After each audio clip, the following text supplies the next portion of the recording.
You need anything else, dude? No, all set. All right, you got it. It's $22.75. Actually, hold up. How much for that boom box? Oh yeah, that's not for sale, bro. What if I told you my life depended on it? Hi, I'm Sophia Jessica, and this is Angel, and welcome to the Fan Carpet. It's really great to speak to you both. Emmanuelle, you've been on my list to speak to for a very long time, so this is a big moment for me. Oh, Yeah. All right, cool. So I really enjoyed the film. I think it was tastefully done, and I'm looking forward to diving in with you all today. so happy. Thank Yeah. you. I'm so glad that you enjoyed it. Yeah, no, I did. All right, so you've both worked together before. So what's changed this time, either in your dynamic or how you approach these characters? So I worked with Hayes before, which unfortunately he was supposed to be on, but he's not. Yeah. But I mean, talk about night and day. We did Super Troopers 2 together, which was just like a big, broad comedy. Yeah. And we had a great time. And when we were casting, when we were looking for the guy to play Paul, um, John had suggested a group of people. And when he said Hayes, I just was like, yes, Hayes is great. Because listen, Hayes can hold his own. He's amazing. He's such a talent. But he also brought just like a levity to this that was so dynamic and so fun. So it was great. We really had a amazing time shooting this film. Awesome.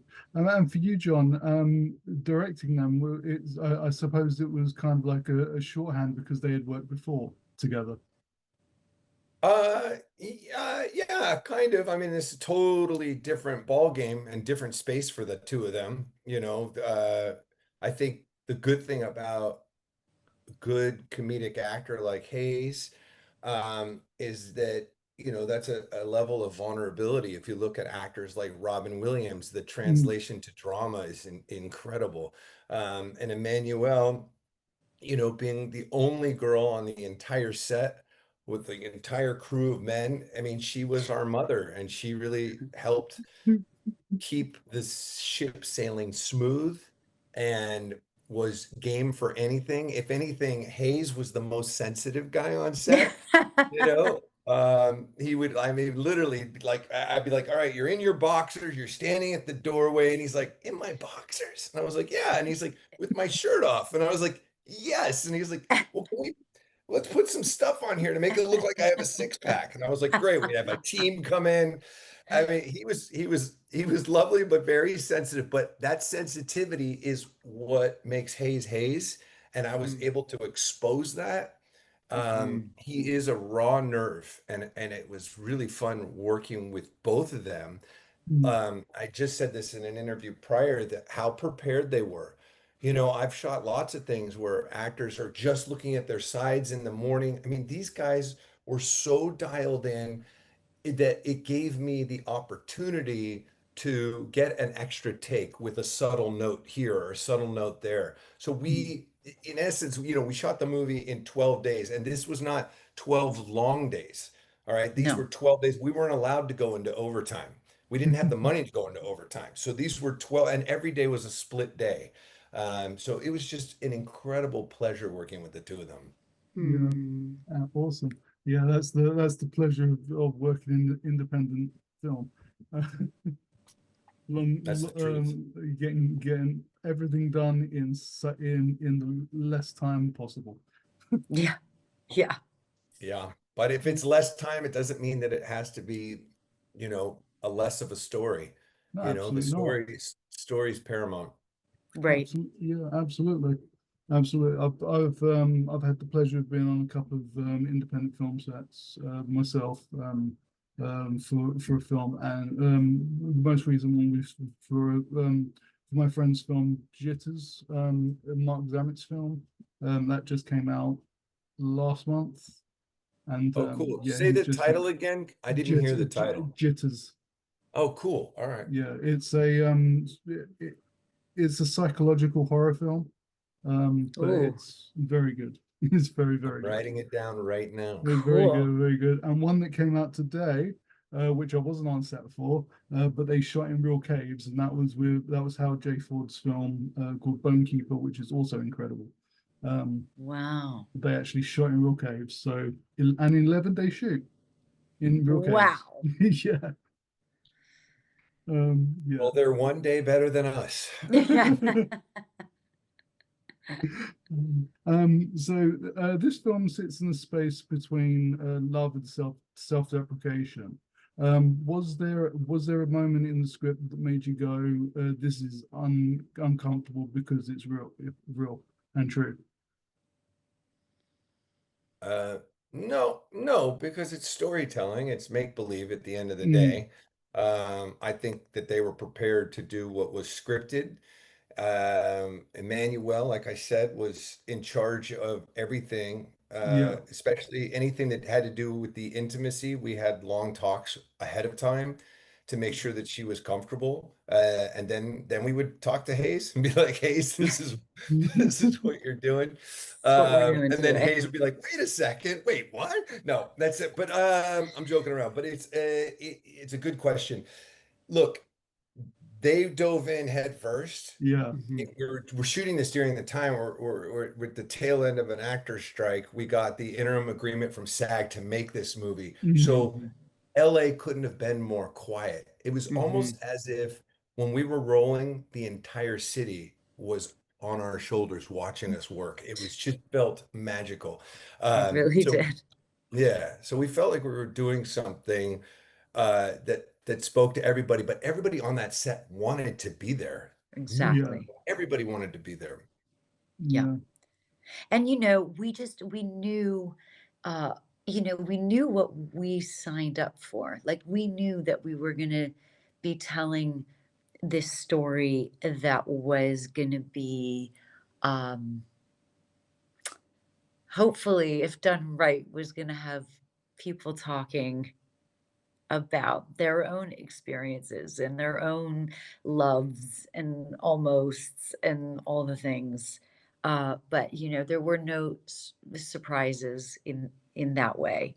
So we kind of did all our work beforehand so that when we got to set, we could sort of play as much as possible.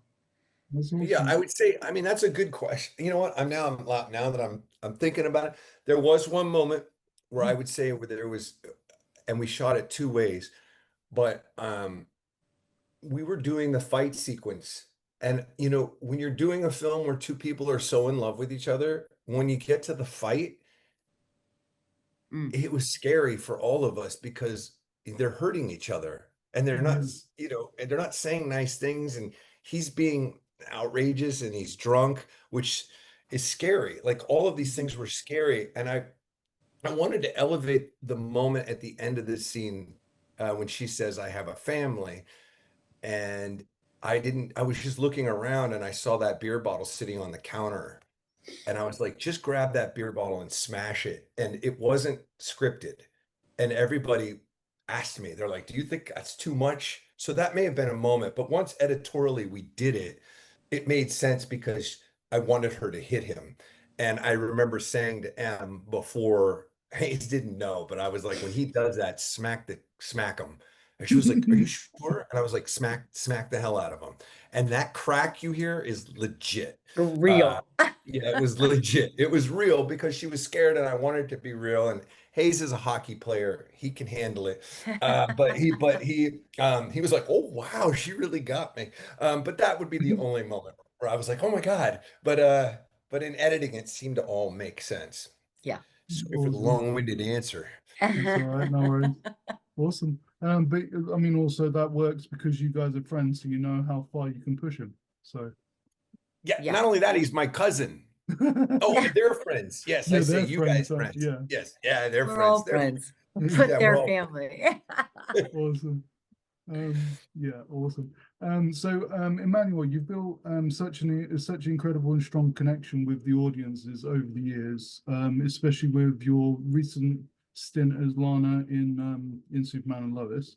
Did that relationship with the fans influence your approach to this film?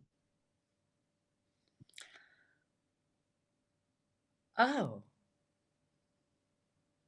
I don't think so. Thank you for saying that, by the way. Oh, I love the No, I series. think that, all of these, I think that when we're looking at like what we want to do next or what we want to sink our teeth into, it always seems to stand like on its own, like a love like this and that whole journey was just such like a pure creative journey that really didn't have anything to do with anything else. It just felt like this is the time, let's do it, and let's go full on. And then after, you're like, oh, hopefully the fans will tune in because they're fans and they'll want to see maybe what else I'm up to, but that's a bit of an afterthought, to be honest. Yeah, awesome. As an actor, you're now stepping into producing, which is awesome. With this, where do you find yourself protecting the story versus protecting character? Wow, that is a question.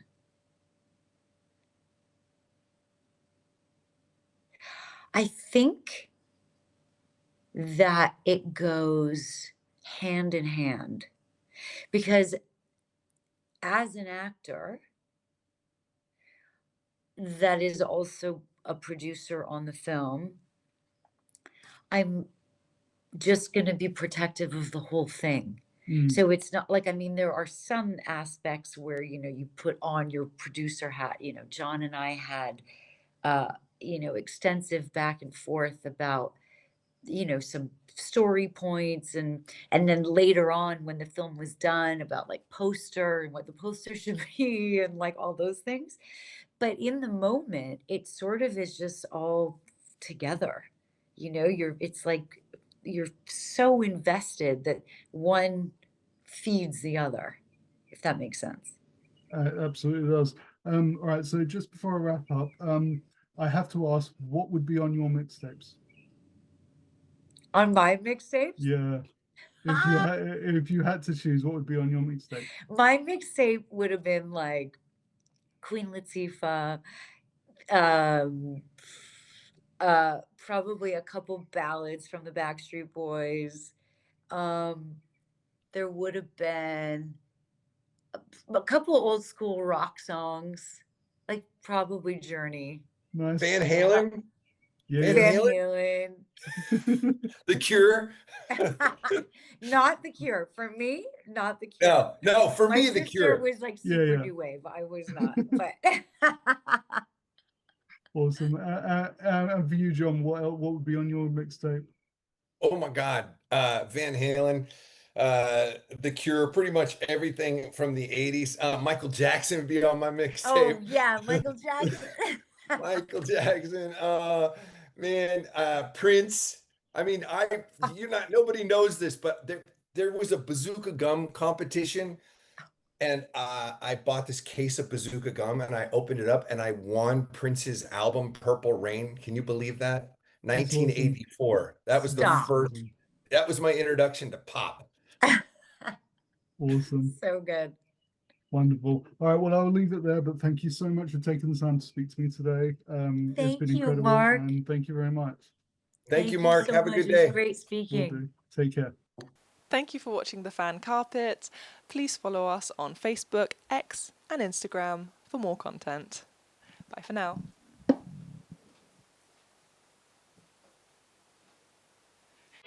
Just know that I love you more than anything.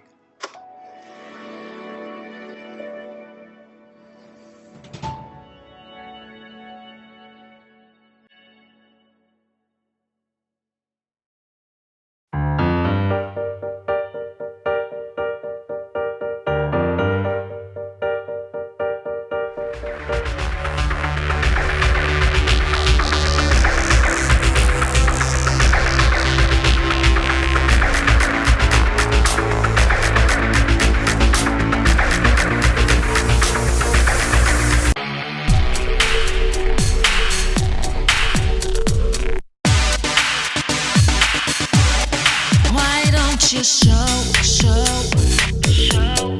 what you can do.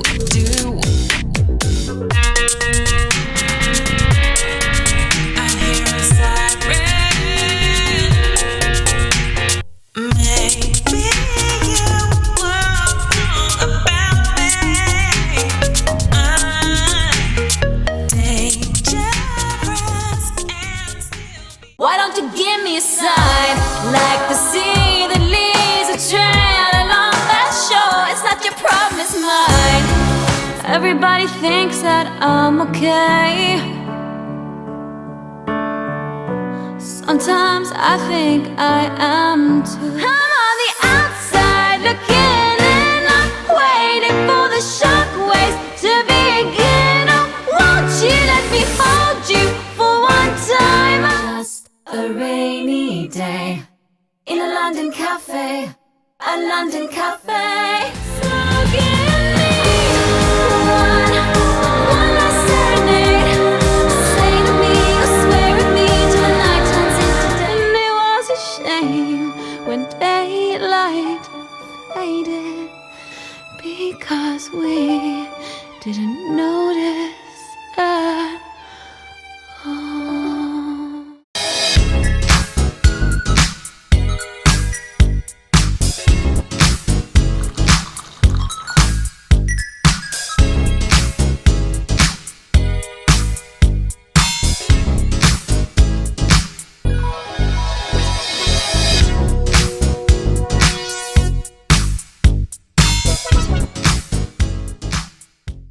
Thank you for watching The Fan Carpet. If you like this video, be sure to click that thumbs up button at the bottom of your screen.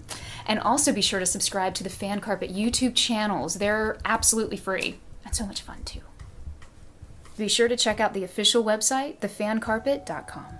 Also, you can follow us on Facebook, Twitter, and Instagram to stay up to date with reviews, competitions, the latest news, and so much more.